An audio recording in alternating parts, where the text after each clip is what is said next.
ছোট্ট এই দোয়াটি পড়ে ঘুমিয়ে যান, সকালে উঠে ফলাফল দেখুন। দোয়াটি একদম ছোট্ট, আমি যদি বলি আপনাদেরকে, বলে হুজুর কমন দোয়া, আমরা তো সবাই পারি। এই জন্য ছোট্ট এই দোয়াটি পড়ে আজ রাতে ঘুমিয়ে যাবেন, সকালে উঠে ফলাফল দেখবেন ইনশাআল্লাহুল আজিজ। আপনি মাথা থেকে বোঝা নামিয়ে ফেললে যেরকম হালকা হয়, আপনি এরকম হালকা মনে করবেন।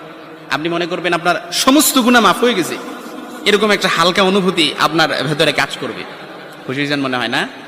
এই জন্য আমরা যদি ছোট্ট এই দোয়াটি পড়ে আজ রাতে ঘুমাতে পারি, সকালে উঠে ফলাফল দেখবো ইনশাআল্লাহুল আজিজ। আমি যদি আপনাদেরকে হাদিসের টেক্সট শোনাই, হযরত যায়েদ রাদিয়াল্লাহু তাআলা আনহু থেকে বর্ণিত, রাসূল সাল্লাল্লাহু আলাইহি সাল্লাম বলেন, হাদিসের স্পষ্ট ন্যারেশন হচ্ছে, যে ব্যক্তি রাত্রিবেলা 3 বার এই দোয়াটি পড়ে ঘুমিয়ে যাবে, সকালে উঠে আল্লাহ তাআলা তার সমস্ত গুনাহ মাফ করে দিবে। সুবহানাল্লাহ বাড়িতে যায় বললেন। এই জন্য আজ রাতেই যদি এই দোয়াটি পড়ে ঘুমাতে পারেন, সকালে উঠে ফলাফল দেখবেন ইনশাআল্লাহুল আজিজ। দোয়াটি আমরা সবাই পারি, তবে আপনাদের মনোযোগ আকর্ষণ, আপনারা একটু আমার দিক অ্যাটাচমেন্ট বাড়ান।